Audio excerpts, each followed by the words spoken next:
So design প্রিন্সিপালের প্রথম যে স্টেপটা আছে এবং সর্বোচ্চেয়ে বেশি ইম্পর্টেন্ট যে স্টেপটা আছে সেটা হচ্ছে অ্যালাইনমেন্ট। সো অ্যালাইনমেন্টটা কেন ইম্পর্টেন্ট সেটা হচ্ছে কারণ একটা অ্যালাইনমেন্টের জিনিসগুলো, একটা ডিজাইন দেখে আপনি যদি তার অ্যালাইনমেন্টটা বুঝেন তাইলে কিন্তু আপনি তার মধ্যে একটা ডিফারেন্স তৈরি করতে পারবেন যে সে তার ডিজাইনারটা কেমন, সে কি ভালো ডিজাইনার নাকি খারাপ ডিজাইনার। সো ভালো ডিজাইনারের যে সুন্দর মতো অ্যালাইনমেন্টটা থাকবে, একদম খারাপ ডিজাইনের ক্ষেত্রে অ্যালাইনমেন্টটা কিন্তু সেরকম থাকবে না। আমরা আরও ডিটেলসে যাব, আমরা হচ্ছে একটু, আমি জানি এটা হচ্ছে একটু একটু থিওরিক্যাল হবে, বাট আমাদের আসলে কিন্তু থিওরি জানার দরকার আছে, দেন আমরা অ্যাপ্লাইতে চলে যাব। আমাদের এই পুরো কোর্সটাতে এমন না যে আমরা হচ্ছে পুরো জিনিসটাই হচ্ছে আপনাদেরকে জাস্ট থিওরি বুঝাবো, এমন কিছু না। আমরা হচ্ছে এর মধ্যে এই যে অ্যালাইনমেন্ট বলুন, এই যে ডিজাইন প্রিন্সিপাল, সবগুলো অ্যাপ্লাই করে আপনাকে দেখাবো।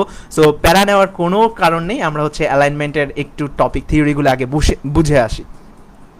সো অ্যালাইনমেন্টের যে জিনিসগুলো, অ্যালাইনমেন্টের যে তিনটা টাইপ আছে, মেইনলি তিনটা টাইপ, এর মধ্যে আরও 2-3টা টাইপ থাকতে পারে, তবে মেইনলি যে তিনটা টাইপ আছে সেই তিনটা টাইপ হচ্ছে left align, center align and হচ্ছে right align. So left align, center align, right অ্যালাইনকে বোঝানোর জন্য সহজ উপায় হচ্ছে আমি হচ্ছে আপনাদেরকে যদি একটি ইমেজ দেখাই, যদি আমাদের একটা পোস্টার দেখাই, তাহলে আপনি খুব ইজিলি বুঝতে পারবেন।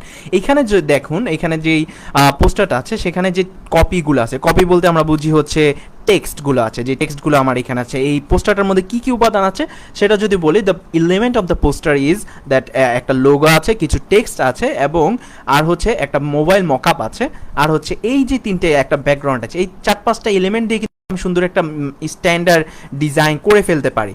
তো এখন যদি আমরা দেখি এই যে টেক্সটগুলো, আমরা অ্যালাইনমেন্টটা মূলত টাইপোগ্রাফির উপরে ইয়ে করব।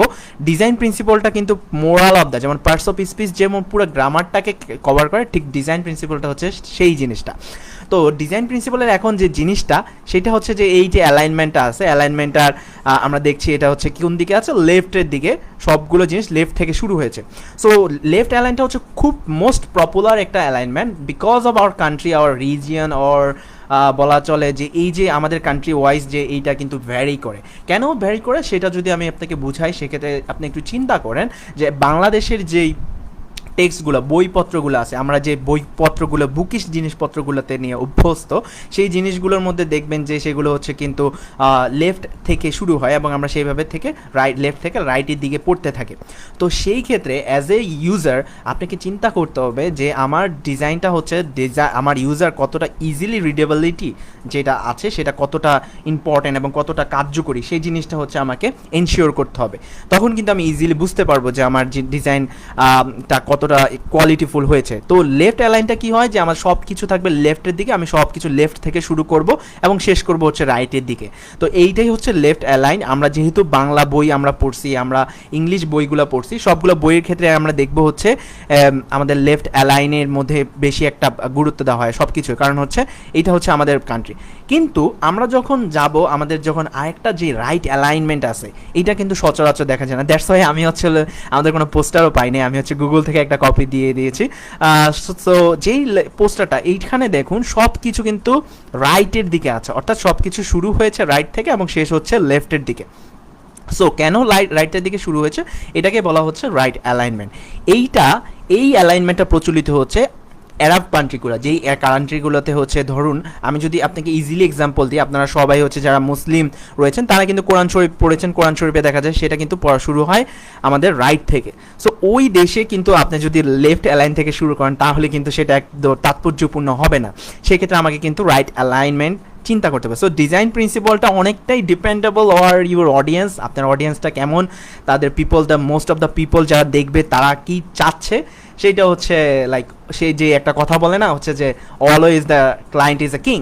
সো আপনার কিং কেমন সে তার মতোই কিন্তু আপনাকে ডিজাইনটা করতে হবে। সো আপনি যদি অ্যারাব কান্ট্রির হয়ে থাকেন তাহলে আপনাকে রাইট অ্যালাইনমেন্ট ইউজ করতে হবে, আপনি যদি বাংলাদেশ বা আমাদের এশিয়ান কান্ট্রি হয়ে থাকেন তাহলে আপনাকে লেফট অ্যালাইন ইউজ করতে হবে। আরেকটা পপুলার ইয়ে আছে যেটা হচ্ছে মাঝামাঝি থাকে এবং সেটা হচ্ছে সেন্টার অ্যালাইন। সেন্টার অ্যালাইনের যে একটা খুব সুন্দর এক্সাম্পল আমাদের পাশেই দেখছেন একটা পোস্টারে রয়েছে, যেটা হচ্ছে আমরা দেখলাম যে আমাদের যে কপিটা রয়েছে এই কপিটা কিন্তু সেন্টার অ্যালাইনে, দুইটি কপি রয়েছে এখানে, একটা মেইন কপি আর একটা হচ্ছে সেকেন্ডারি কপি বা প্রথমটা হচ্ছে প্রাইমারি কপিও আমরা বলতে পারি। সো সেকেন্ডারি কপির মধ্যে দেখুন যে সেকেন্ডারি কপিটা হচ্ছে ছোট করে দেওয়া হচ্ছে, কারণ হচ্ছে আমার সেকেন্ডারি, আমার ফোকাস দরকার হচ্ছে আমার ফার্স্টে। সো ওই জিনিসগুলো আমি বুঝাবো যে ফোকাস টোকাস কী জিনিস, এগুলো হয়তো আপনার মাথার উপর দিয়ে যাচ্ছে, কোনো প্যারানে আমি জিনিসটা সুন্দর মতো এক্সপ্লেন করছি। তো বিষয়টা হচ্ছে যে সেন্টার অ্যালাইনে যে জিনিসটা, দেখুন যে সেন্টারে আমার জিনিসগুলো সব কিছু কি সেন্টারে আছে, অর্থাৎ এই জিনিসগুলো লেখা যদি শুরু হয় তাহলে সেন্টার থেকে আমার চারপাশে রাইট এবং লেফটের দিকে ছড়িয়ে যাবে। এটা কিন্তু লাইক একদম ম্যাথমেটিক্যালি হচ্ছে ছড়িয়ে যায়, সেই এই কারণে এটাকে বলা হয় সেন্টার অ্যালাইন। অলরাইট, আমরা তিনটা অ্যালাইনমেন্ট কভার করে ফেলছি। So now you are know what is alignment. এইটা খুবই একটা ইম্পর্ট্যান্ট পার্ট, আপনি যদি জানেন। এখন আমরা একটি হ্যাক্স দিব ফর এ প্রফেশনাল ডিজাইনার হিসাবে, যে জিনিসটা হচ্ছে আপনাকে অবশ্যই বাংলাদেশে মোস্ট ইম্পর্ট্যান্ট অ্যালাইনমেন্ট হচ্ছে আমার মতে হচ্ছে লেফট অ্যালাইন। আর আপনি যদি চান সেই ক্ষেত্রে আপনি হচ্ছে হ্যাক্সের যদি আরেকটা জিনিস হচ্ছে লেফট অ্যালাইন অ্যান্ড হচ্ছে সেন্টার অ্যালাইনকে কম্বিনেশন করা, এইটা হচ্ছে খুব ইম্পর্ট্যান্ট। আপনি এইটা হচ্ছে ডিপেন্ডেবল করে হচ্ছে আপনার কপিটা কেমন। আপনার কপিটা যদি বেশি ছোট হয়ে যায় সেক্ষেত্রে তো আপনি সেকেন্ডারি কপি আছে কিনা বা প্রাইমারি কপি আছে কিনা, এই জিনিসগুলোর উপরে ডিপেন্ড। সো মোস্ট প্রবাবলি হচ্ছে বাংলাদেশের ক্ষেত্রে যদি বলি, আপনি যদি বাংলাদেশে হয়ে থাকেন, আমরা জানি আপনি বাংলাদেশি, সো সেই ক্ষেত্রে আপনাকে অবশ্যই লেফট অ্যালাইনটা ইউজ করতে হবে।